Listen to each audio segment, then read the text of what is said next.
Welcome back to the channel. Tonight, we're heading deep into the desert, where roads vanish, radios whisper, and time doesn't always move forward. Before we begin, make sure to like, subscribe, and turn on notifications. It really helps the channel grow and keeps these stories coming. Now, turn off the lights, and listen closely.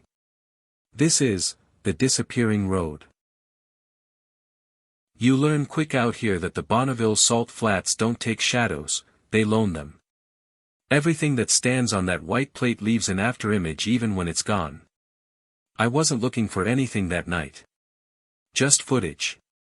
June 19, 2023, 7:42 p.m. We were supposed to shoot car commercial B-roll, 2 photographers, a rented SUV, an ocean of white salt that looks like snow until you taste it. My partner, Hannah, set the tripod while I checked exposure. The horizon bled rose-gray, that 10-minute window when the world feels printed on glass. Then she pointed. There's something out there. About half a mile north, a dark rectangle sat on the flats, tilted slightly, like a van half buried in its own reflection. No road led to it. We argued about light first, as if this were still a shoot. I'll grab a telephoto, I said. She shook her head. No reflection. It's real. I laughed, because out here everything looks real. We walked. The crust crunched beneath our boots, perfect rhythm, until halfway there when the sound disappeared, boots still moving, no noise.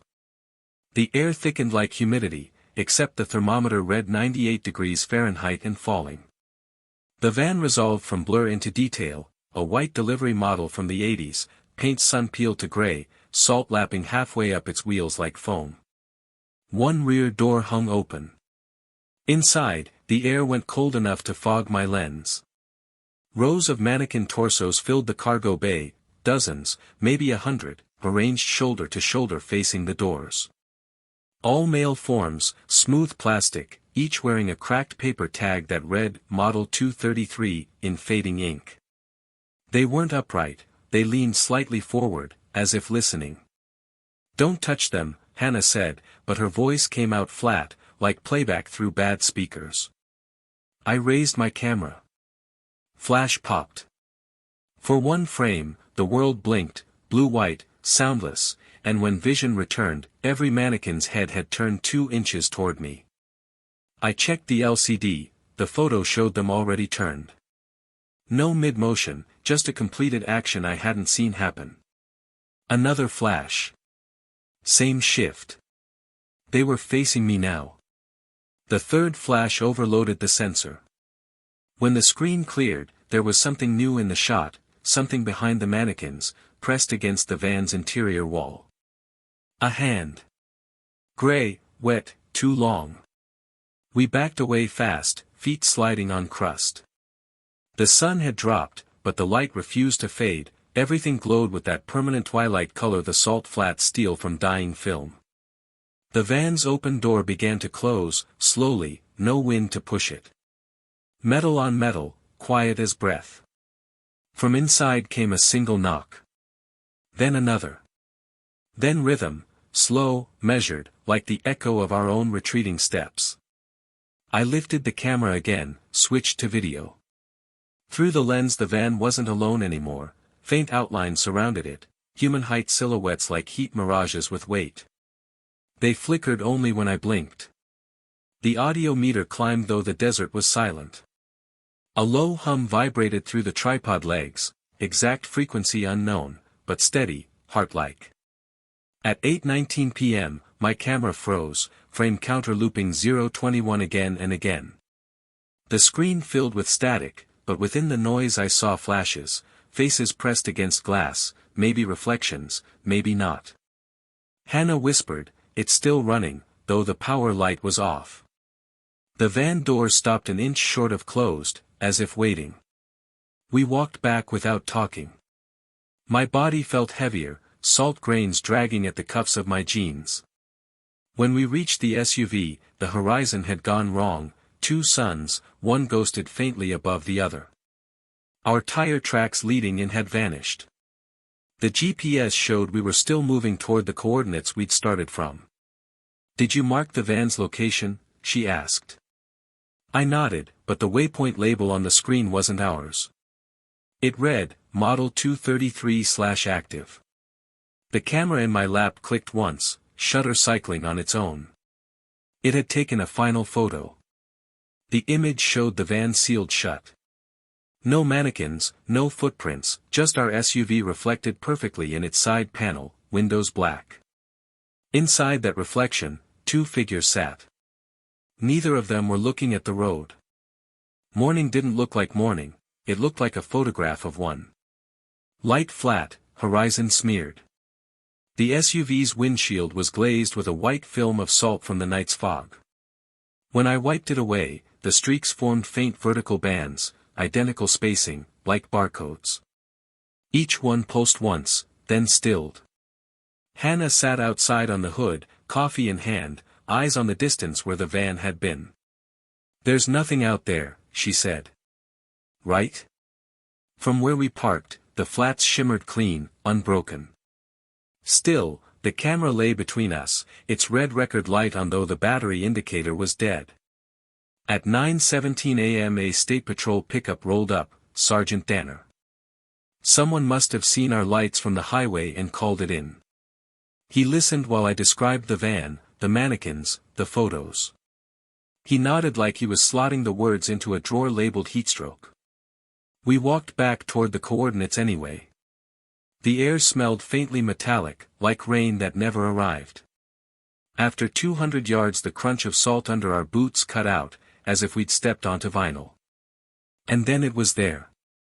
The van sat exactly where it had last been, same tilt, same color, but half the body looked new, one side gleaming white, decals sharp.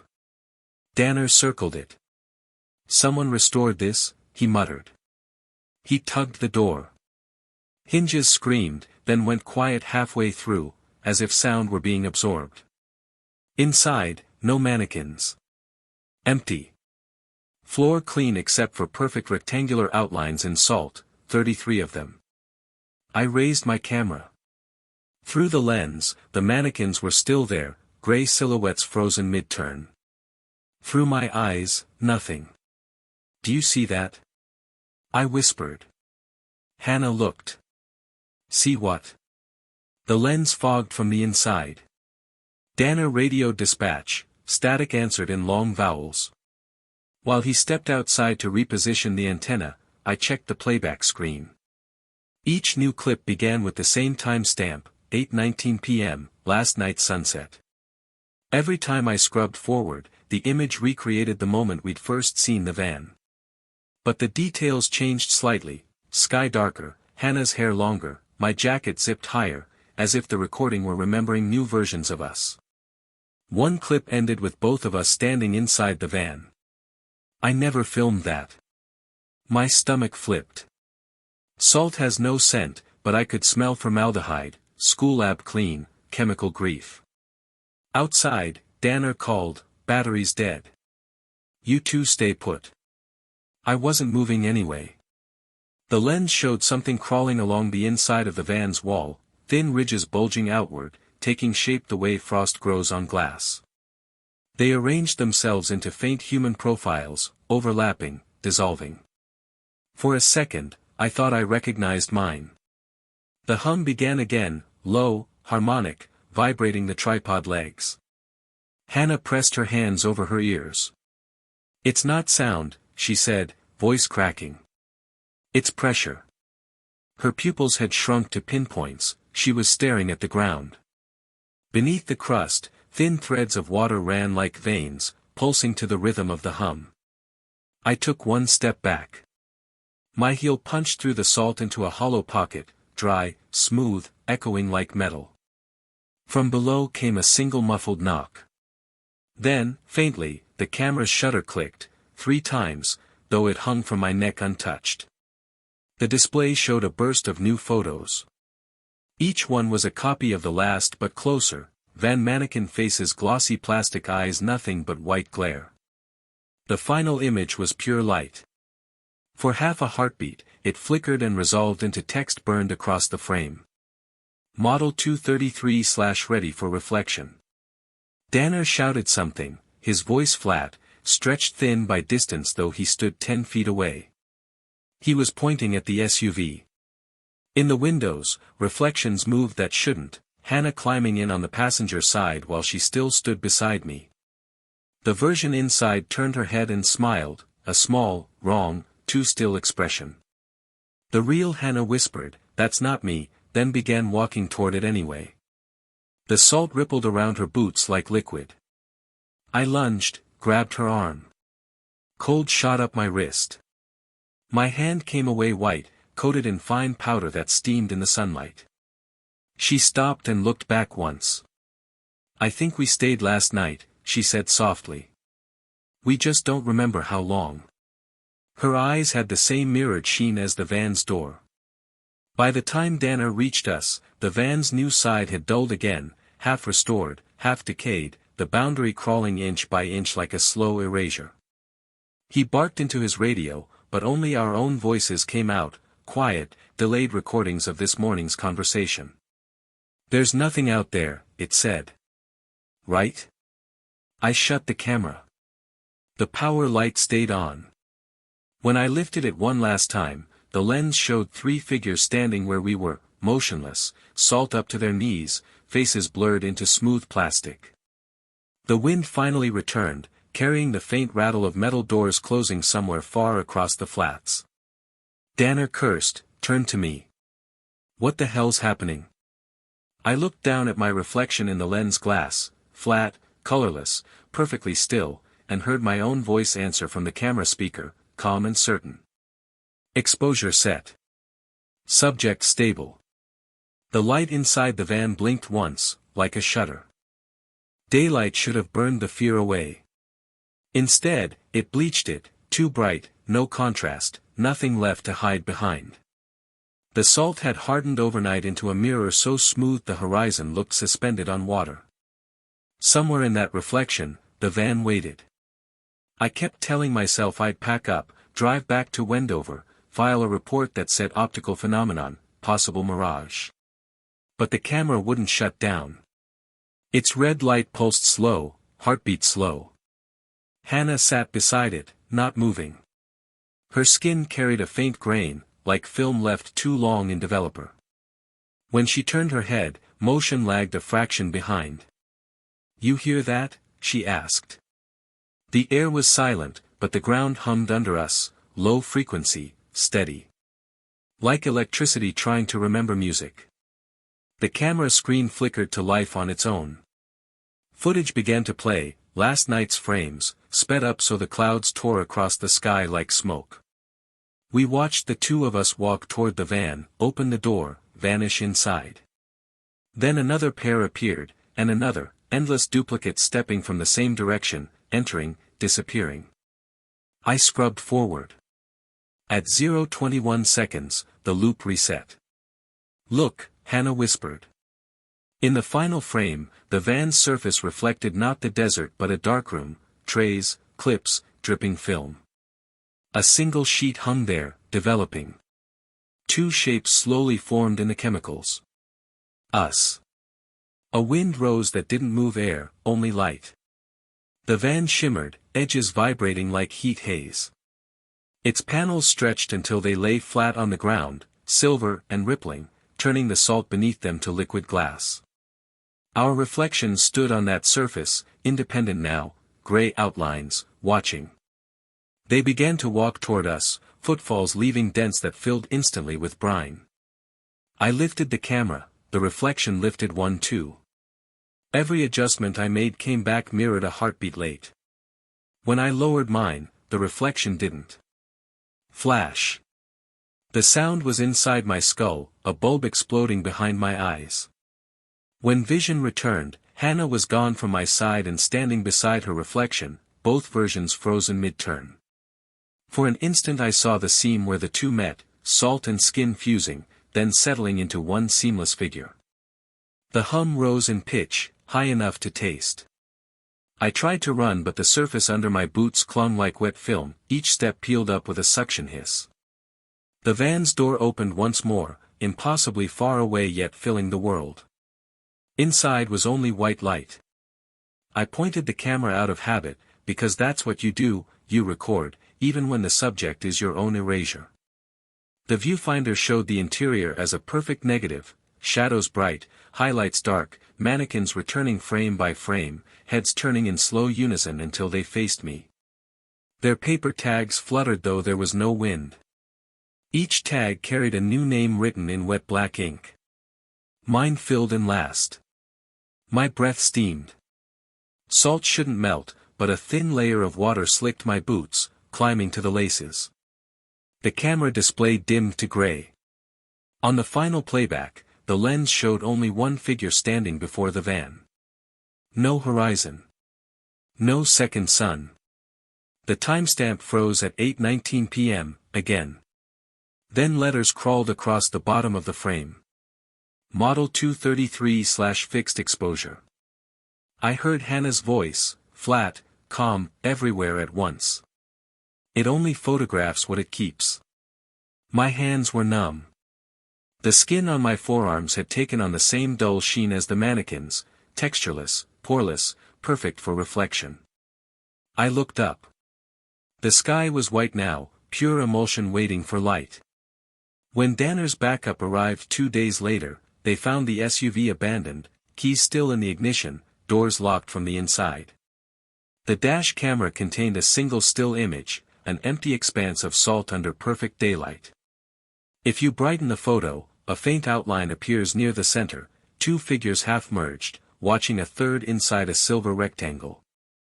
Most people don't notice the fourth figure, further back, holding a camera that glows red. Sometimes, late at night, a shimmer appears on the flats, people think it's headlights or a mirage. But when they photograph it, their shots come out identical, no matter who takes them. Each file names itself, Model 233.jpg. Each timestamp reads 8:19 p.m. And in every image, there's a white van. Its door is always just beginning to close. Perfect. We'll continue with Story 5, The Disappearing Road, Part 1/3. This one will loop the anthology back toward the lonely highway tension of the rest stop but keep the later story's psychological plus visual atmosphere, quiet dread, time loops, empty desert.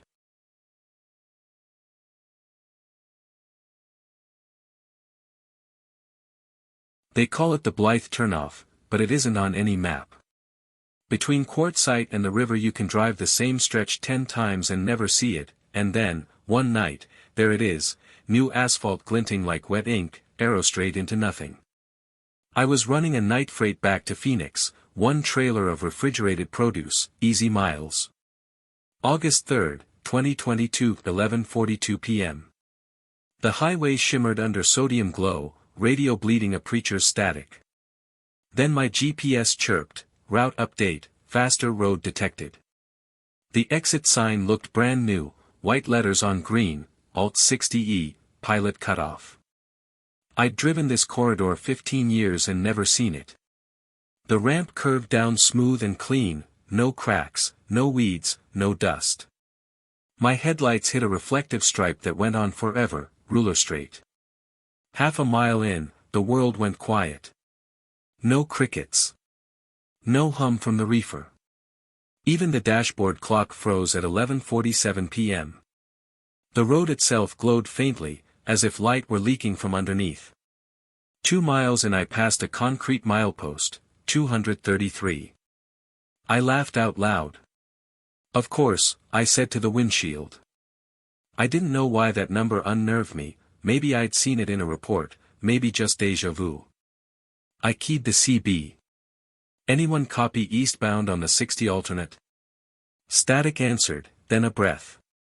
A voice I almost recognized. Keep right of center. It only goes one way. I jerked the wheel.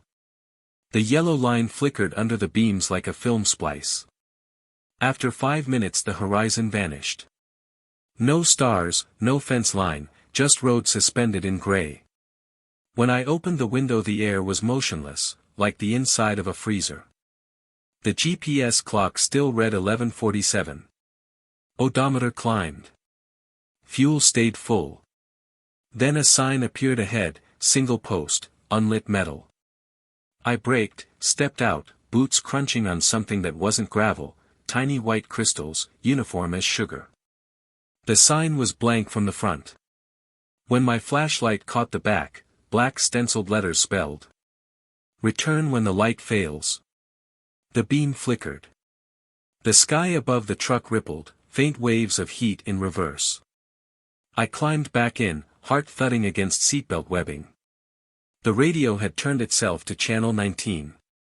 A woman's voice came through, calm, local accent. Mile marker 63. Vehicle stopped. Engine running. Her tone was procedural, but she was describing me. Driver, male, mid-30s. Recording this at 23:47 hours. I killed the power. The voice continued, volume steady. He's turning back now. I threw the truck into reverse. The mirror showed nothing, headlights swallowed by white haze. The road behind had dissolved into flat brightness, no texture, no tire tracks. I shifted to drive. The wheels caught, then slipped as if on ice. The asphalt ahead peeled away from itself, curling upward like paper under flame, revealing, more road beneath, identical, endless.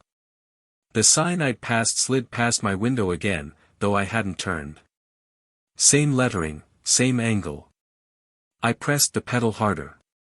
Speedometer climbed to 70, then 0, then 70 again, looping like a skipping record.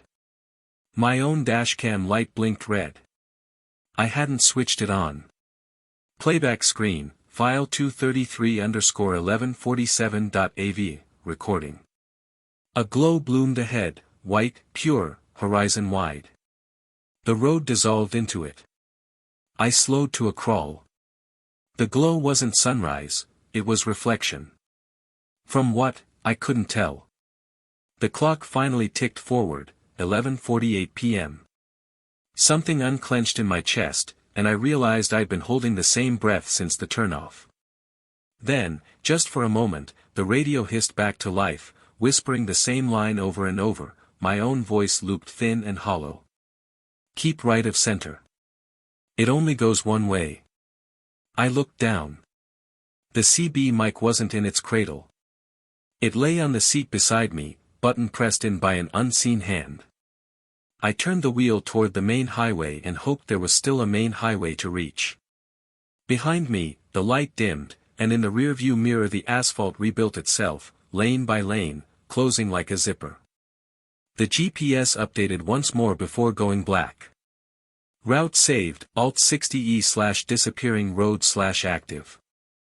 Morning had the wrong color again, too much silver in it, like daylight remembering moonlight. I parked at the Quartzsite Way station at 8:06 a.m., hands still stiff on the wheel, and walked inside to report what happened. The clerk slid me a form without looking up. Incidents go to Highway Patrol, he said, then glanced at my face and softened. Coffee's over there. Sergeant Mendez arrived 20 minutes later, sun-browned and unhurried, the kind of cop who's seen enough bad shoulders and blown recap to distrust driver stories by default. I told him everything, new exit, frozen clock, milepost 233, the blank sign that said return when the light fails. I left out the part where a voice that might have been mine answered me on channel 19. He took notes on a pad instead of his phone. You got dash cam? Yeah. I thumbed the unit on my windshield. The status LED glowed red. File 233_1147.avi sat at the top of the card's directory. We watched on his toughbook. The video showed the ordinary I craved, a highway, an exit sign I'd never seen but that looked exactly like every other Phoenix-bound sign. The ramp descended into new asphalt, the lane markers bright as teeth. Then at 11:47 p.m. the frame stuttered. The road in front of me went flat white, like the camera had overexposed a single pixel and the infection spread. The timer froze 11:47 for 5 long seconds. Audio went thin, no reefer hum, no tires, just a high, clean hiss. A woman's voice bled through like a distant call sign. Mile marker 63. Vehicle stopped. Engine running. Then the file jumped ahead 2 minutes without frames in between. The glow ahead faded, the road returned, and my own voice came over the cab mic, winded and calm at the same time. Keep right of center. It only goes one way. Mendez hit pause. You radioed yourself? I don't remember. He rewound. We listened again.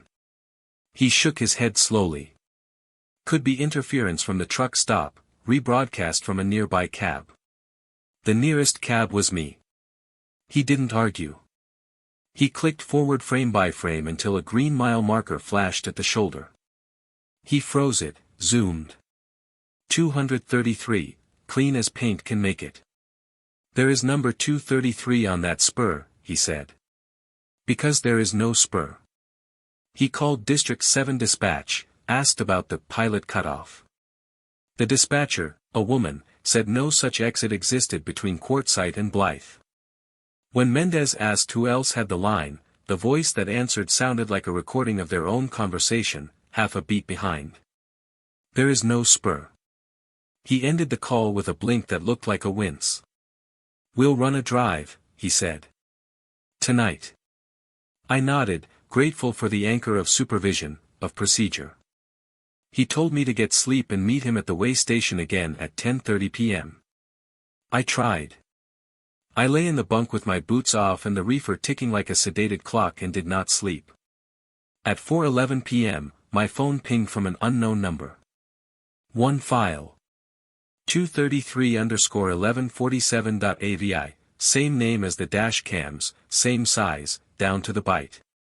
I hadn't shared it. I opened the clip. It was not last night's drive.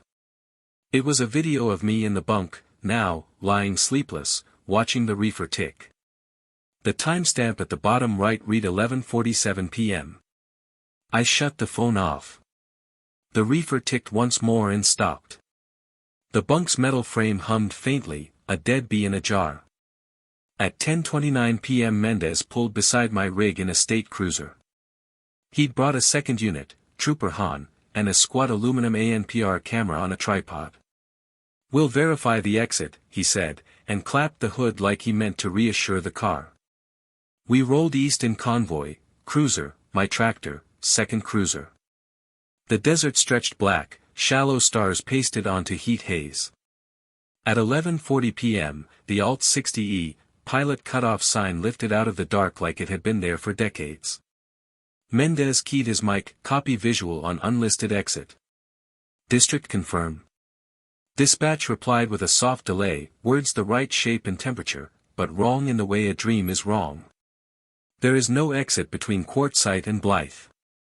We took it anyway. The ramp fell away clean and fresh.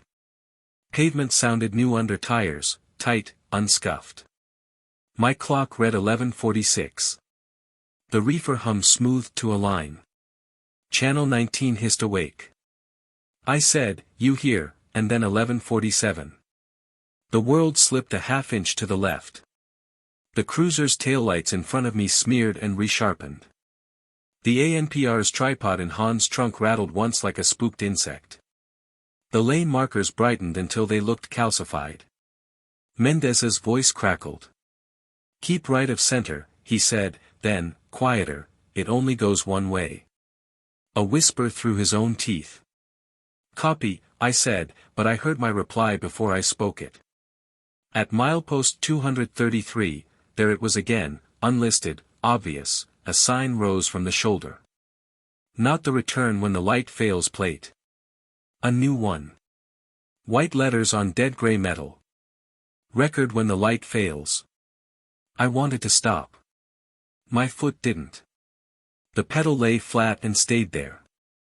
The GPS clock on the dash ticked, then relented, then held again at 11:47. The ANPR tripod thumped in the trunk behind Han. His cruiser's rear window filmed over with a fine frost from inside. District, we need, Mendez started, and the channel filled with our voices from half an hour ago, layered and thin. The glow rose ahead, not like sunrise. More like the inside of a refrigerator door opened on a dark house. The road poured into it, and for a blink I saw the asphalt peel and curl again, paper under heat, revealing a second road beneath, unmarred and already worn, like a palimpsest of lanes. The light dimmed. A shape stood in it, impossible and ordinary. A rest area canopy, concrete posts, steel roof, the kind that belonged 300 miles north on Highway 50. For one frame it existed, the next it was smear, the next the desert again. Mendez's cruiser drifted a hair left. He corrected late, then perfectly. Right of center, he repeated, like he'd learned it long before. And in that breath I understood something I didn't want. The road wasn't built to go anywhere. It was built to record the act of going. We came out the other side without braking. My clock released to 11:48. The radio went dumb. The exit behind us folded itself back into night. On the shoulder, a reflective milepost winked as we passed, 63, where none should be. Han's cruiser slowed, blinker scratching empty air, and turned onto a maintenance spur I couldn't see. Too late, Mendez barked, "Don't," but Han was already gone down a lane that didn't exist, taillights swallowed by industrial gray. We waited at the next gravel turnout. 5 minutes. 10. The air smelled like warm dust and lemon cleaner. When Han rejoined, his face had that hollowness of someone who slept with the TV on for months. He rolled his window down halfway. "Just a lot," he said. "Nothing there." But the ANPR camera in his trunk had captured plates. Not ours. A list scrolled across Mendez's screen, 33 plates over 30 years, from pickup trucks and sedans and one white delivery van. The place field read Alt 60E/active for every entry. The time field read 23:47. We went back to the way station. Mendez pulled the dash card, imaged it, and sealed it in an evidence bag with a shaky dated label. He handed me a copy on a thumb drive. "Don't delete. Don't share. Don't," he stopped, swallowed, "don't drive that way again." Back in the cab, I slotted the copy into my laptop. The folder named itself. Disappearing_road_archive. Inside, 233_1147.avi and multiplied into 233_1147, 2.avi, 3, for each exactly 21 seconds longer than the last. I scrubbed to the end of 5. For the final frames, the camera wasn't mounted on my windshield. It sat on the shoulder, low and slightly tilted, filming my rig and 2 cruisers passing at night. The credits burned into the bottom margin in faint green letters. Alt 60E, record complete, return when the light fails. My laptop's clock blinked 11:47 though it was 10 past 3. I pressed the power button. The screen stayed on and played a clip I didn't select, inside Mendez's cruiser, hands on the wheel that weren't his, nails pale, grip too relaxed. The rear view showed me behind him, my face washed flat by dash light, mouth forming words one heartbeat before I heard them. "Keep right of center." I shut the lid. The sound kept going. Not through the speakers, through the frame of the truck, the glass, the bones. At 11:47 p.m. the next night, parked safely in Phoenix with keys on a nail and lights off, the dash cam woke itself and began a new file. The rig did not move. The video showed highway rushing under wheels anyway. I don't drive nights now. But sometimes near midnight the GPS chirps from a cold cab, offering a faster route to a place that isn't on any map. And the file counter advances by 1. And the road, wherever it is, remembers me better than I remember it. By the third night I stopped pretending it wasn't calling. You tell yourself you won't look, won't check the clock, won't glance at the GPS, but the silence before 11:47 p.m. feels like pressure building inside your skull. When the GPS finally chirped its cheerful, route update available, my hand was already on the ignition. The reefer hummed alive like a throat clearing. I told myself I'd destroy the evidence, drive out, crush the camera, bury the card, end the loop. But part of me wanted to see it clean, daylight honest, prove there was nothing but road and dust. The desert greeted me like an open book whose pages had been erased. Every landmark between Quartzsite and Blythe looked a shade paler, as if printed one generation too many. At mile marker 62, the asphalt widened. No sign yet. No turnoff. Then, as the clock clicked 11:46, headlights caught the green panel rising from nowhere, Alt 60E, pilot cutoff. My body did the rest. The pavement flowed beneath like film through a projector. No vibration, no gravel pop, just glide. The dashcam light glowed red again though I'd removed its card. A new file blinked on the screen, 233_final.avi. The first frame showed daylight even though night pressed the windshield. Mendez stood beside my rig, motionless, eyes too still for a living man. Han behind him, hand raised in frozen salute. Another frame replaced it, same composition, different decade. Trucks I didn't recognize. Drivers in old uniforms. Everyone facing the same blank horizon. The film kept layering, image on image, until my own reflection ghosted over them all. I whispered, "What do you want recorded?" The CB answered in my own voice, slightly warped. "The moment you turn back." The sign appeared like a punctuation mark in fog. I slowed, window open, salt air, not sea salt, dry salt, stinging my teeth. Fresh lettering this time. Return before the light fails. I killed the engine. The hum continued, coming from underneath the cab, low and electrical. I climbed down. The ground under my boots wasn't asphalt anymore, it was translucent, layered with faint outlines of tires, hundreds of them, embedded like fossils. When I looked closer, the topmost set matched mine from 2 nights ago. Beneath that, older treads, older rubber. Decades of passing, none leaving. My phone buzzed. Unknown number. A still image, the back of my truck, me standing exactly as I was, reading the sign. Timestamp, 11:47 p.m. Headlights flared ahead, 3 beams, spread wide. For a heartbeat I thought rescue. Then I recognized the formation.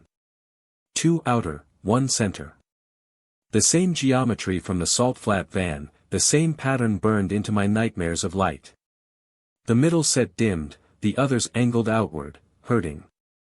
The radio crackled with layered breathing. Recording active. Inventory incomplete. The words repeated until they lost meaning, syllables looping like tape through scorched plastic. I backed into the cab, slammed the door, jammed the shifter into reverse. The road behind was gone again, just smooth brightness swallowing mirrors. So I did the only thing that felt possible. I drove forward. The glow rose to fill the windshield, horizon to horizon. Every object bled white, edges soft as wet film. Inside that light, silhouettes of trucks drifted in parallel lanes, each suspended in its own frame of time. Some from the 50s, some not built yet. I passed through them like smoke. Their drivers all looked the same when the glare hit, faces half-developed, mouths moving in silent coordination. The dash clock clicked forward to 11:48, then froze, then backwards to 11:46. The engine note flattened to a single tone, like a recording of itself. The last thing the camera captured was the sign reappearing, letters flickering through new permutations faster than thought. Return when the light fails, record when the light fails, remain when the light fails. And then, complete. Dawn found an empty freight cab 20 miles east of Blythe, idling neat on the shoulder. Tank full. Trailer cold. No driver. The logbook ended at 11:47 p.m. State Patrol tagged it as abandonment. They towed the rig to impound, noted that the dash cam held no card yet displayed a single paused frame, a smooth road stretching toward white light. Every few minutes the brightness flickers and new trucks appear for a fraction of a second before dissolving again. Technicians call it a glitch. The timestamp never changes. Sometimes the dispatch system autoroutes a long-haul job through a corridor labeled Alt-60E/pilot cutoff/active. Drivers say it's a software bug, an old mapping ghost that pings and vanishes. But those who take it, and there are always a few, never show up at way stations again. Only their logs arrive, emailed automatically at 2347, perfectly formatted, line by line, ending with the same signature. Route complete. Keep right of center. It only goes one way.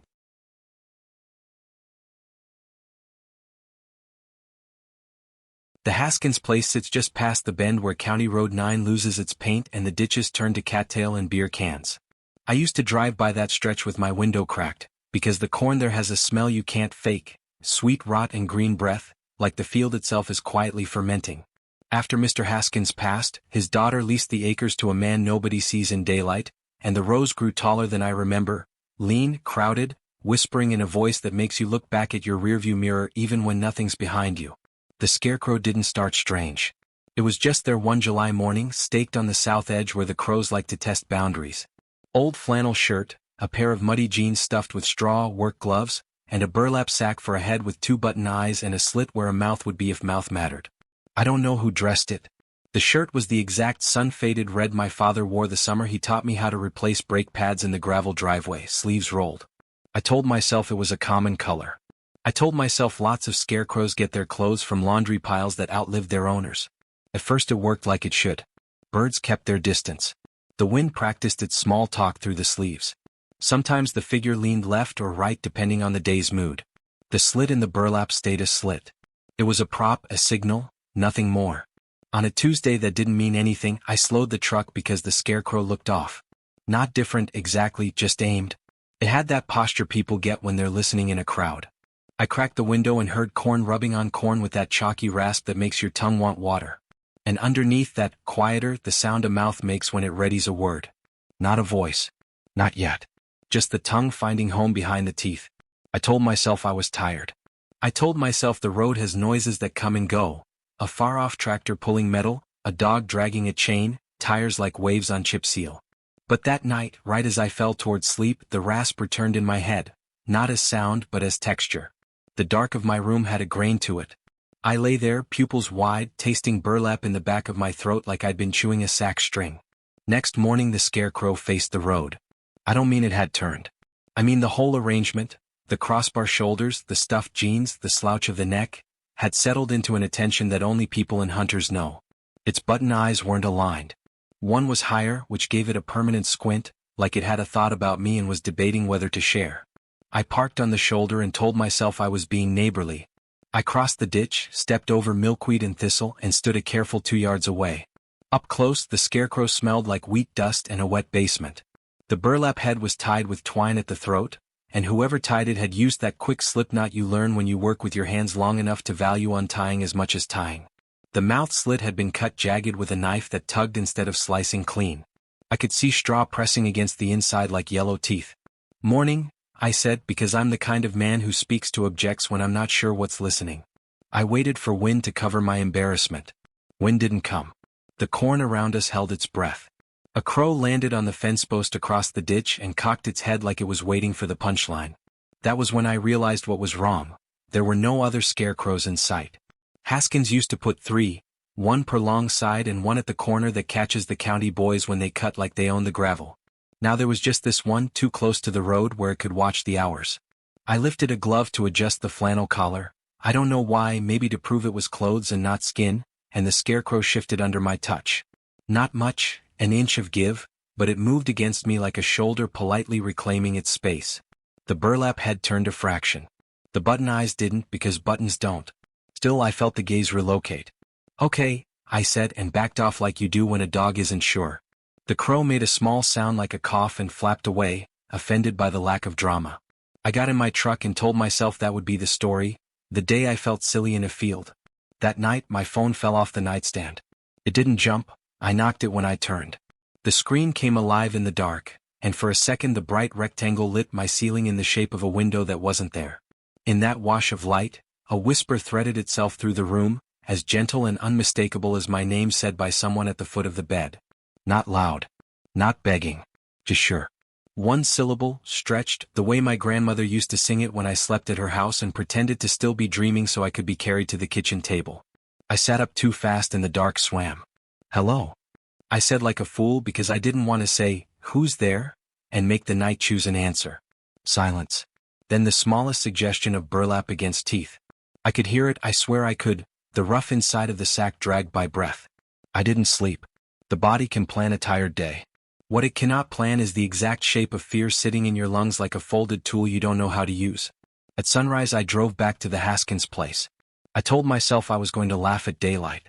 The scarecrow stood where it stood, straw-gloved hands at its sides, shirt hanging with the kind of dignity a second-hand thing earns. The mouth slit looked a hair wider.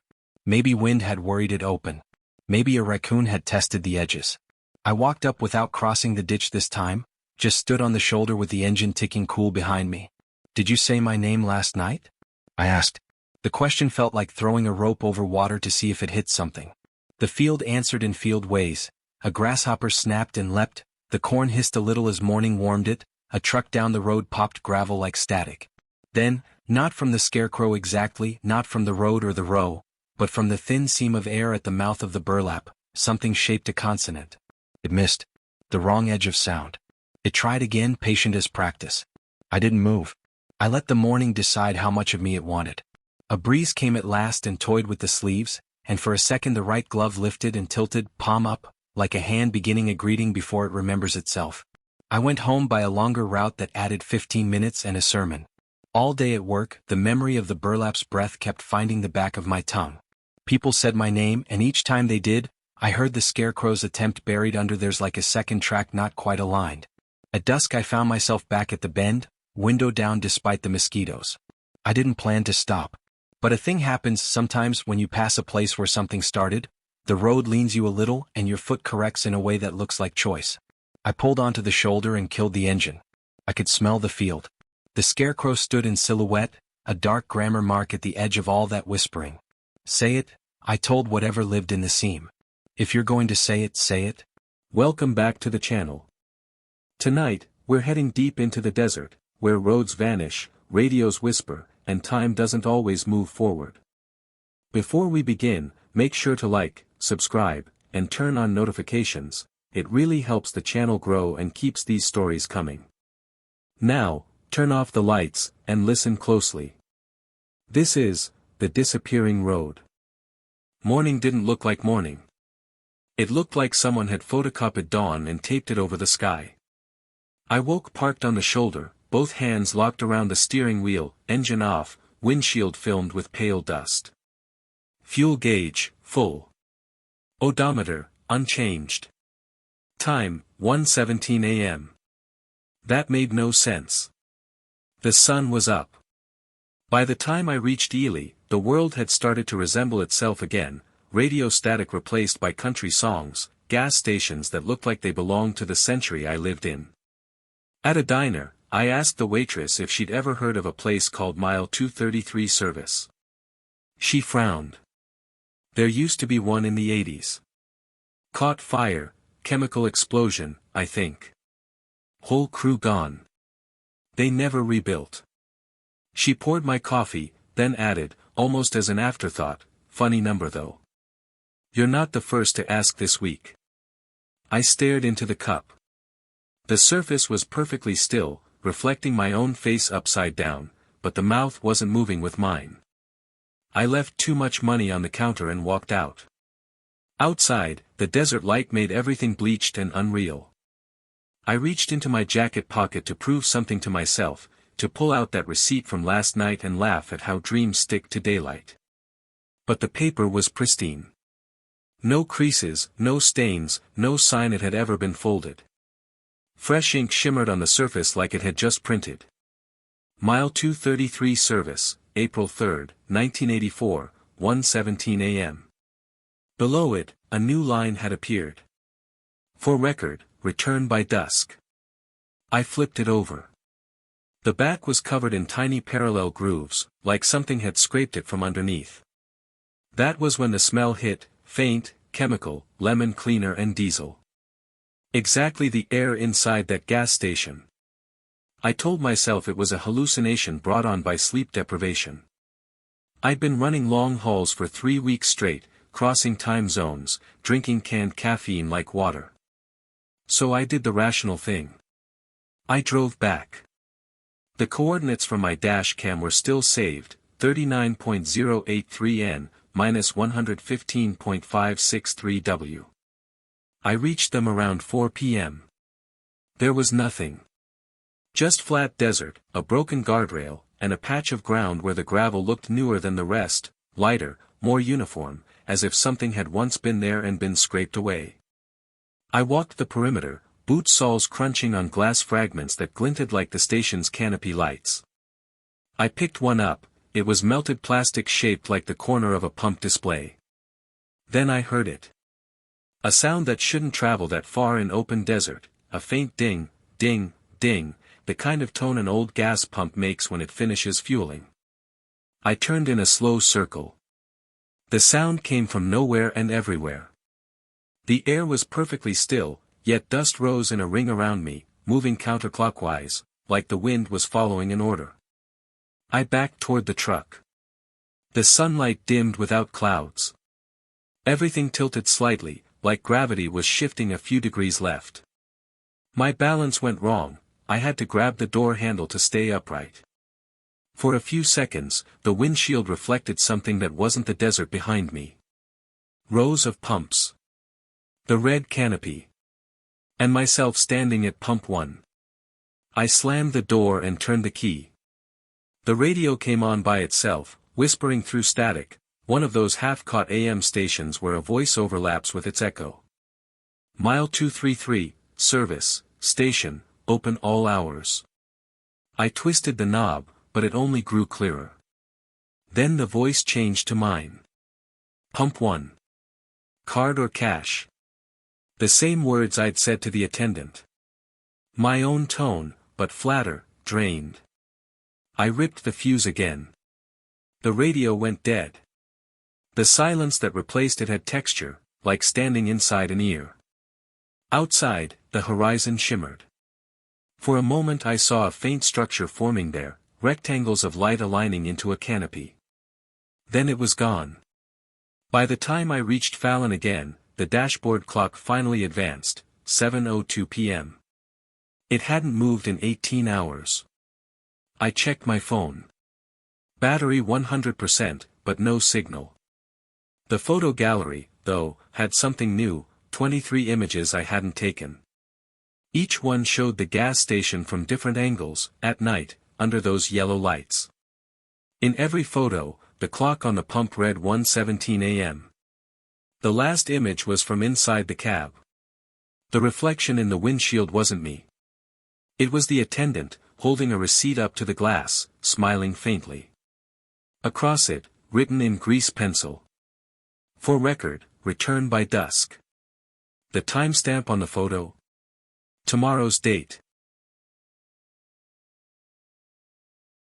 I waited for courage and got routine instead.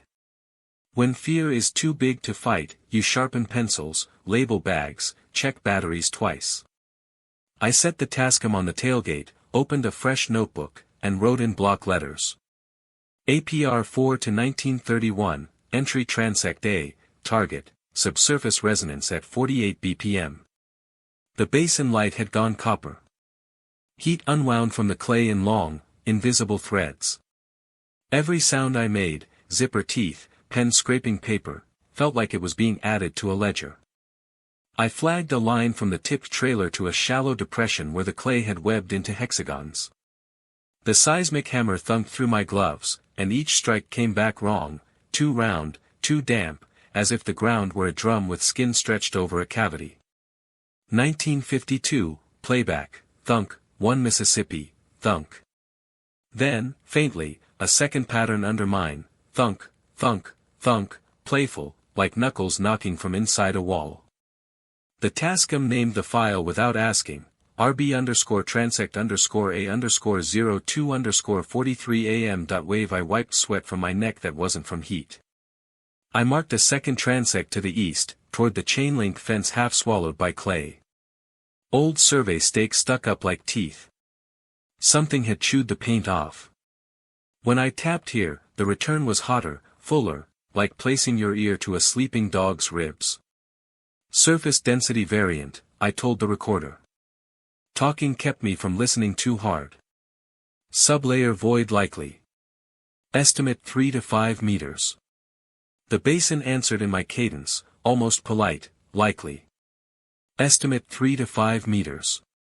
I froze so hard my knees locked. Not an echo, I said, too loud. The clay popped like knuckles again, closer. Twilight thinned to a gray, neither evening nor night. The horizon bled out, everything became foreground.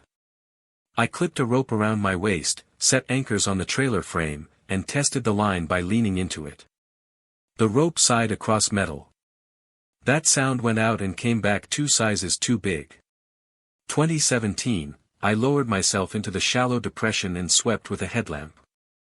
The clay tiles downhill had a trick to them. You could pry an edge with a trowel and the whole unit would lift, hinged by a wet seam, revealing the soft layer beneath. Under the 3rd tile, my light shot down into darkness and did not find bottom. The hole was the size of a dinner plate, rimmed in red crust like dried blood.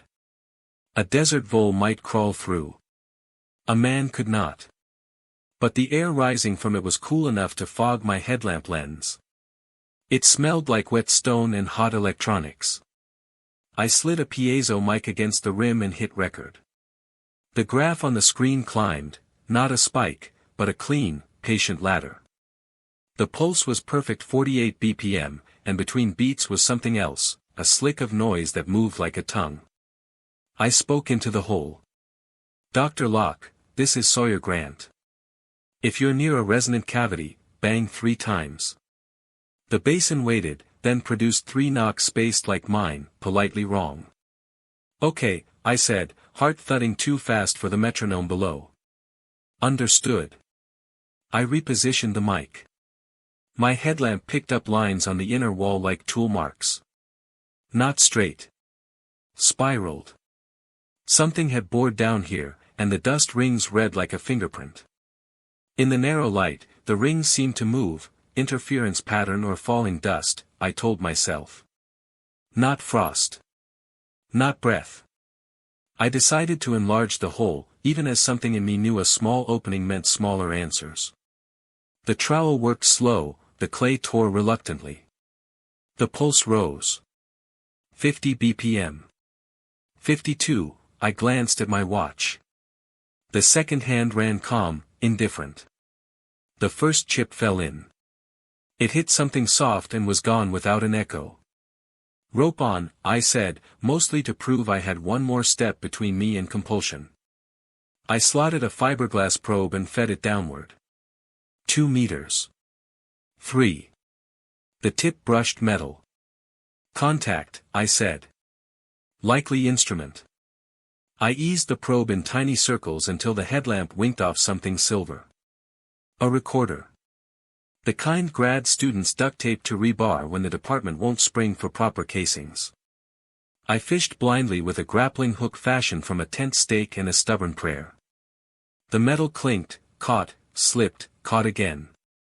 When the recorder slid free, it brought a smear of clay and a length of cable. The unit's faceplate was cracked. A note was duct taped to its back, blue pen, block letters, smeared but legible. Don't speak.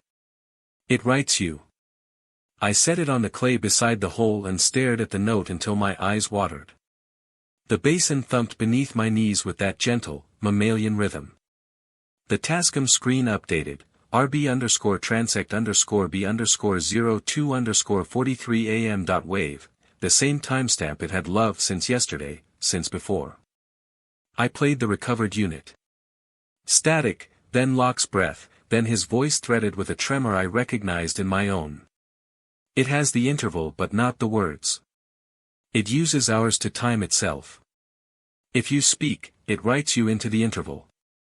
If you stop, it guesses. Something scraped hard in the dark below. The headlamp beam jittered, went soft around the edges as if fog had risen deep underground. Okay, I told my own recorder, whispering now because whispering felt like harm reduction. We're done for tonight. The rope tugged my waist, once, gently. I hadn't moved. Another tug, firmer, as if someone below had given it a courtesy tap. I stood too fast and the world tilted. The hole's rim blurred and, for a second, there were 3 of them, 1 real, 2 projections, all equally black. I got the rope off my waist, clipped it to the anchor, and backed out on hands and heels. The basin let me go in the same way a stranger lets you exit an elevator first, dry courtesy, eyes averted, favor noted. By the trailer, I stacked gear with a reverence bordering on superstition. The sky sharpened into a cold scatter of stars. Somewhere far out on the flats, a truck moved, a low smear of headlights, then winked out like a lie corrected. I sat on the tailgate and forced myself to breathe 4 count in, 4 out. The pulse under the clay stretched the space between my breaths so it could tuck itself in. I thumbed back through Locke's notes. A line I'd skimmed before now wormed up from the page. Midnight, woke to my own voice outside the door, narrating each breath. Sounds correct, words 1 beat late. My headlamp flickered. The Tascam beeped and, without my touch, started a new file, rb_listener_log_02_43am.wave. Its meters danced in time with something I could not yet hear. I shut it off. The beeping continued, not from the device, but from the clay. I got in the truck. The engine turned over on the first try, grateful, eager. The radio screen stayed black. The speakers ticked once. Don't speak, I said out loud, then bit the inside of my cheek because I had given the basin another syllable. Blood pooled copper on my tongue. I drove to the ridge, where cell signal sometimes lives like a shy thing. The bars ghosted in and out. One text squeaked through, from a number I didn't know. It was a single attachment, red_basin_log_Sawyer_02_43am.wave. No message. No sender ID. The file length read 021. I hit play. Breath. Mine. Then my voice, steady, professional, with a calm I didn't own anymore. Surface temperature falling. Signal below base noise threshold. Movement detected, no wind. The last word stretched. The hum swelled. At 021, the recording cut, not to static, but to the sound of my pen scratching. I hadn't written anything. When I clicked my headlamp, a line had appeared on the blank page of my notebook. Not graphite. Not ink. A shallow groove dug cleanly through the paper, as if someone had traced letters with a hot wire. If you stop talking, it writes you. I closed the notebook and used both hands to do it because mine had started to shake. I slept in the cab with the doors locked and the recorder shut in the glove compartment. The pulse under the clay drifted up into the truck's frame and set a faint vibration in the steering column, like a cat purring in a house's bones. I told myself at dawn I would leave. Tell the university what I'd found. Copy the files and ship the originals. Let the basin own its silence. Woke before dawn to a world that had forgotten temperature. Not cold, not warm, just paused between settings. The glove compartment hung open like a mouth, the recorder inside blinking steady green. 2:43 a.m. The same time as Locke's last entry, the same time every file renamed itself. For a long minute I listened, hoping it was silent. It wasn't. The hum was faint now, but faster. 52 beats per minute. My own heart tried to match it, failed, then yielded. I pressed play. At first, my voice, calm, clinical, cataloging details from last night. Surface density variant, sublayer void. Then it kept going, sentences I hadn't spoken. Recording successful. Subject remains responsive. Recommend continued mimicry to maintain loop stability. I rewound. The words were still there. It wasn't memory corruption. It was dictation. Outside, the sky had that wrong before dawn color, all dust and mercury. I stepped out and the desert met me with a noise I hadn't noticed before, something between breathing and grinding teeth. The basin floor quivered softly underfoot. Every exhale I made seemed to arrive back a half-second late, perfectly shaped, perfectly timed. There are mistakes you make because you're afraid, and others you make because you need the fear to finish its sentence. I walked back to the hole. The clay had sagged inward overnight. It looked less like erosion and more like something had taken a breath from underneath. My headlamp lit the curve of the opening, wet now, pulsing faintly like the inside of a throat. The rope still dangled into it. It twitched once, like a muscle under skin. "Lock," I called, because silence was worse. The sound came back right on time, same pitch, same volume, just slightly too kind. "Lock," it answered. Then my own name. Sawyer. I didn't remember saying it first. When I tried to speak again, the sound started before I opened my mouth. Just a syllable early. The basin wasn't copying anymore, it was predicting. I crouched by the rim, recorder in hand, voice shaking now. "I'm terminating the survey," I said. "This log concludes." "This log concludes," it said back. "Don't." That last word came from both of us at once. For a moment I thought I'd bitten my tongue. There was the taste of iron, of pennies. Then I realized it was dust. The same red dust that coated everything down here. I turned the recorder off. The light stayed green. The pulse beneath the ground thickened, flattening from rhythm into tone, long, low, almost vocal. The clay around the hole rippled outward in concentric rings. Each ripple left faint handwriting behind, lines of cursive rising and drying like veins. I couldn't read them all, but I caught pieces. Surface temperature falling. Signal below base noise threshold. Movement detected. Lock's words. My words. Mixed together like one transcript.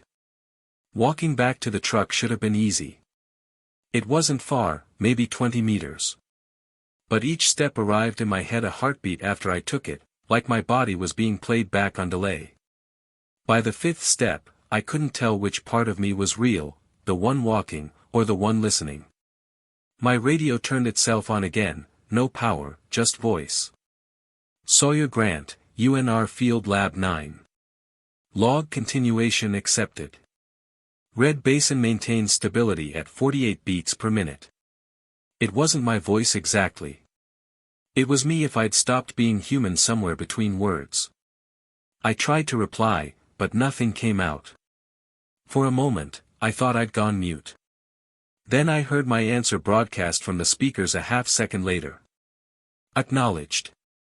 The desert waited for me to notice what that meant. The hole behind me sighed. The pulse returned to 48 beats per minute. I felt my own chest follow it down, sinking, surrendering. Inside the recorder, the playback continued. "Don't speak. It writes you." The phrase looped, softer each time, until it wasn't warning anymore, it was instruction. Something brushed my boot. I looked down expecting wind-blown grit, but it was the rope, drawing small circles in the dirt, inviting. I didn't go down. I didn't need to. The sound was already inside my ribs, timing each heartbeat. When I closed my eyes, I saw waveforms, clean, symmetrical, each labeled 02_43 AM in pale green text. They breathed with me. They whispered my next sentence before I could think it. End of recording. But the recorder didn't stop. Its light blinked once, steady, alive. The same as it must have blinked for Locke. The same as it will for whoever finds the trailer next. I left my notebook on the seat. One page open, pen wedged inside. The groove on the paper deep enough to read by touch. If you stop talking, it writes you. I haven't spoken since. But sometimes, when I breathe, the air around me whispers my name back a half-second early, like a promise already kept. Somewhere beneath Red Basin, something is still taking notes. And sometimes, late at night, I can hear it writing. Hello everyone. I've run the loneliest road in America more nights than I can count, but only once did it talk back. August 14, 2021. 2:14 a.m. eastbound on Highway 50, temperature bobbing at 98 degrees, reefer humming steady behind me. Caffeine had turned my bloodstream into radio static. The low fuel light chimed, and just when I was thinking about turning around at the next town that's not a town, a green sign slid into my high beams. Exit 233, rest area, a quarter mile. I don't remember that exit from any run sheet, but the gauge needle wasn't asking my opinion. I dropped a gear, signaled to no one, and eased onto a ramp quilted with sand ripples and sun-cracked tar. The place at the bottom wasn't much, cinderblock restroom hut, 2 dented vending machines under a sodium lamp that breathed like it was on life support. The wind had died. Everything felt muffled, like the desert had laid a thumb over my ears. I left the Peterbilt idling and climbed down. Heat slapped me in the teeth, then backed off, respectful. The men's room smelled like bleach and wet pennies. I splashed water on my face, blinked at a mirror that made me look older than last week, and thought about Ely, about a shower, about sleeping hard enough to forget my own name. When I pushed the door back open, the first wrong thing was waiting. Music. Thin, tinny, drifting from the cab I'd just left. Country, an old croon that sounded like it had been recorded inside a tin can. I left my heart in Carson City. I hadn't left the radio on. My dome light was glowing across the sand like a puddle of honey. The driver door, open. The hairs along my forearm stood up and didn't come back down. I climbed the steps, killed the radio. Silence slid in and sat heavy. I checked the sleeper, the passenger footwell, the little cubby where I keep a rag and an extra pair of gloves. Nothing. No one. Just my own breathing, too loud. On my way back down, I saw the second wrong thing. Footprints. Bare ones. Big. They circled the tractor twice and wandered off behind the restroom toward open desert, deep heel, wide forefoot, no tread. The ground out there was crusted hard, yet each print sank like whoever it was outweighed my truck. I knelt. The edges hadn't crumbled yet. Fresh. Dispatch, you copy? I thumbed the CB to channel 19, thinking I'd wake a bored voice in Fallon. Possible trespass at a rest area off 233. Lights on, door opened. Unknown contact on foot. Static. Then, not my dispatcher. A voice like someone talking through waterlogged cloth. You stopping for me? I squeezed the mic so hard it creaked. Identify. Truck looks warm, the voice said, mild as a weather report. Been waiting a while. My mouth went dry in a place where the air could not get any drier. I set the mic down without keying it and reached for the ignition. The engine barked to a fuller idle, like it was glad to be called back from wherever trucks sleep. Headlights poured across the restroom wall, then the lot, then farther, over a low drift, out into the first rows of sage and dark sand. Something stood there, 50 feet beyond the cone of light. A man, I told myself. Has to be a man. He didn't move right. He leaned into the brightness the way plants lean into sun. Skin that white shouldn't reflect like that at 2:20 a.m. His head tilted left, then right, slow, polite curiosity, like a dog getting used to a vacuum cleaner. I hit the horn. He didn't startle. He lifted his hand and pointed west, into nothing. The radio clicked on by itself. He never made it past Ely, the voice said. Same tone. Same too close whisper. I slammed the door and punched the throttle. Gravel pinged off the tanks, the weight of the reefer shuddered, then caught. I swung a sloppy U, nose to the ramp. The sodium lamp overhead bled, dimmed, died, everything in one blink. In the mirror, the lot collapsed into unlit desert. For a second, just a bite of a second, I saw him again, closer than he should have been, palm pressed flat to the trailer door. The skin on his hand shone like fish belly under a knife. 2:19 a.m. The dash cam would later say that time over and over, like the truck blinked and never unblinked. The ramp felt longer on the way back. I kept the speed needle at 70 because that is where fear feels like action. When the tires kissed highway, I realized how quiet it was outside my own engine. No wind. No hiss from the shoulder weeds. No night insects. Like a switch got thrown and the desert was on pause. 5 miles east, the radio came alive with a woman's voice. Not the same one. Soft. Tired. Count the footprints before you sleep. I stabbed the power button. It didn't care. The volume knob spun under my fingers and changed nothing. The song stitched itself back through the whisper. I left my heart in Carson City. Old-time warble through broken teeth. My hand shook on the wheel. I've hauled explosives through Wyoming in wideout, I don't shake easy. At 2:27 a.m., dash clock, the ramp behind me should have been 2 curves back. I glanced left to catch the faint glow in the west, nothing. Just a bowl of sky and the kind of darkness that eats your headlights and licks its fingers. I did the thing old drivers do when the road stops making sense, I narrated. Out loud. Kept myself inside the cab with my own voice. Eastbound. Mile marker, 61. No. 63. Fuel at a quarter. Reefer steady. You're good. Keep moving. That's when the engine note dipped. Not a miss, more like someone leaned a shoulder into the grill. The whole rig sighed. The tatch fell. I eased off, then back on, smooth. The needle lifted, settled, lifted. The road ahead seemed to ripple like heat mirage, but the temp had dropped enough I could see my own breath in tiny ghosts when I exhaled too hard. Desert doesn't do that at 98 degrees. Not unless the desert isn't the thing around you anymore. Dispatch, eastbound 50, I keyed the mic. My own voice answered me.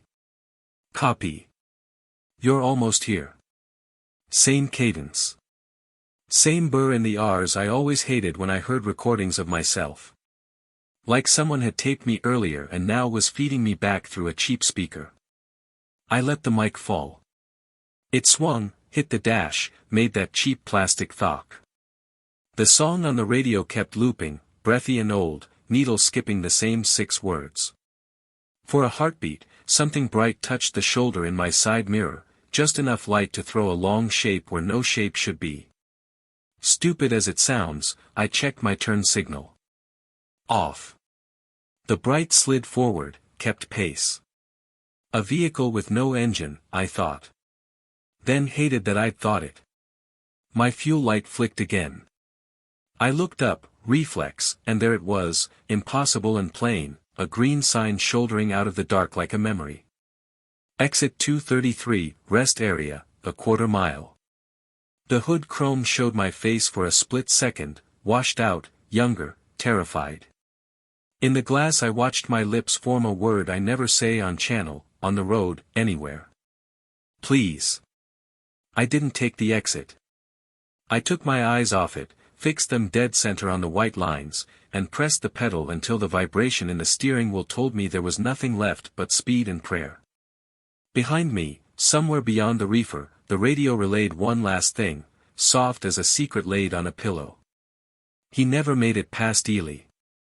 And the dash cam stamped 2:14 a.m. again, like time itself had put the truck in a loop. The field finds you first in small ways, dust where there should be dew, a smell like pennies in your throat, the old irrigation arm groaning once when you're still 100 yards off. I learned those tells without deciding to, the way you learn the sound your refrigerator makes before it dies. On the 12th night I brought a better light. Not a phone beam, a heavy flashlight that could tattoo the treeline in white. I told myself this wasn't obsession. It was proof. Proof that the row was a trick of angle, a pothole in the eye. Proof that when I gave it hard light, it would flatten, apologize, and go back to being corn. It did not. Bright as I poured the beam, the corridor took it the way the intake of a pipe takes water. A clean swallow. The leaves on both sides stayed detailed. I could count the veins. But the column ahead refused detail, it held nothing. It wasn't black, it was unrendered. The kind of space you get in your head before a memory loads. I said no, out loud. Then I said it again like the second one might show spine. Above me the tassels whispered. A small gust started from nowhere and moved toward me through the leaves in a perfect straight line, the same way you can see rain coming across a lake. The wind stopped at my chest as if the field had exhaled and was waiting for me to reply. I told myself to keep walking. So I did. But I didn't choose the path this time. The path chose my foot. There is a very specific sound a boot makes when it leaves gravel and steps onto bare, compacted dirt. The field knows that sound. I heard it and looked down and realized the tractor ruts had shifted under me, a subtle curve that shouldn't have been there. The wrong row had snuck sideways until it became forward, until it became the only corridor offering progress. I stood in the mouth of it, breath shallow, light jittering. From the darkness ahead, I heard something small. Not a creature. Not a bird. A sound from a human mouth that isn't speech. The kind of sound you make when someone you love says your name while you're sleeping and a part of you answers before the rest of you wakes. It was that sound cut in half. It came again, shaped like the first syllable of my name, rolled small and careful like a test. I lowered the light. The corridor leaned closer. Not the stalks, not physically, but in the way you lean a question. When you get really scared, your brain starts bartering with objects the same way you barter with God. I told the row that I would take one step in, just one, then I would leave. I did. The air changed temperature. Not colder, exactly, but thinner, as if the space in front of me had fewer molecules.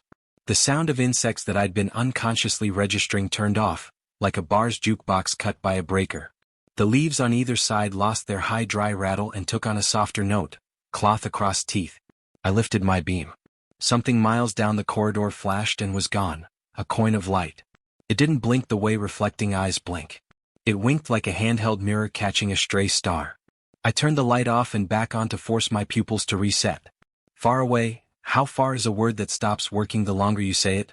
Far away the light came again. 2 coins this time. 3. I realized then what I was looking at, the tiny squares of broken glass that lined the edges of some old tractor mirrors. Only there was no tractor.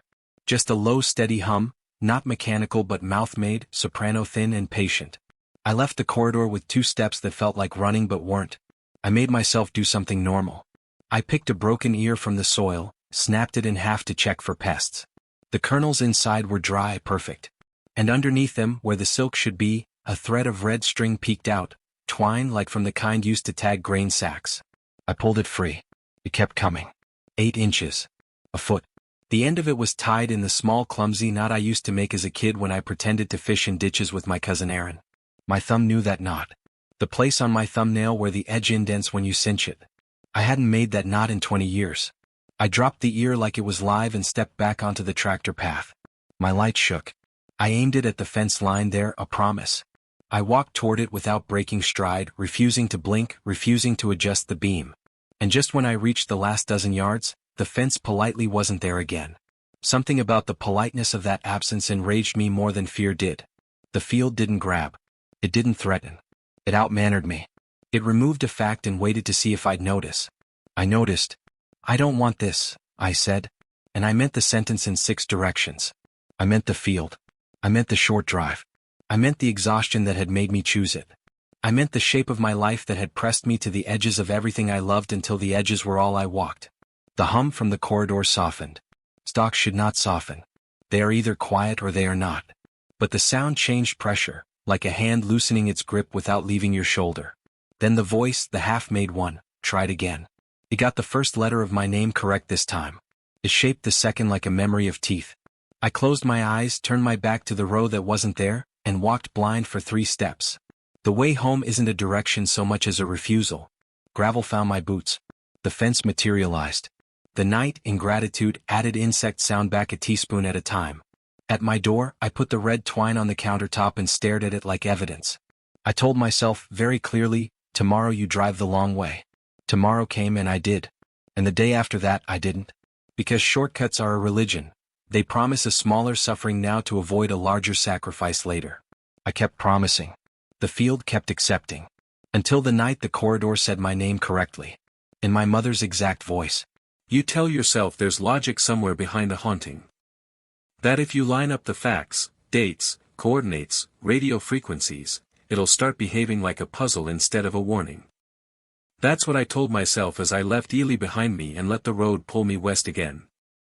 But Highway 50 doesn't care about logic. It just listens. By the third night, sleep had gone on strike. I kept seeing the rest area in afterimages whenever my eyes closed, the vending machines, the bare footprints spiraling the truck, that colorless hand. The CB still hissed, even with the fuse pulled. I checked the cables twice, threw the mic under the bunk, told myself silence was silence. At 10:47 p.m., I passed mile marker 61. Fuel gauge, quarter tank. Radio, dead. Stars, sharp enough to cut with. Then the engine stuttered. Not a knock, not fuel starvation, something pushing back through the drivetrain, like the air itself had turned thick. The dash lights flickered once and the GPS restarted on its own. The display showed one line in green text where coordinates should be. Exit 233 0.3 miles. I'd sworn I wasn't coming back, yet my hands steered as if they had their own memory. The ramp looked exactly as before, cracked pavement, same sodium lamp trembling against the dark. I braked at the bottom and killed the engine. For a moment the world exhaled. Then a second set of headlights swung in behind me. A white Peterbilt. Cab 233. Its driver door opened slow, hinges crying. A man stepped down wearing my jacket, my boots, my build. He moved with a tired patience I recognized in bone marrow.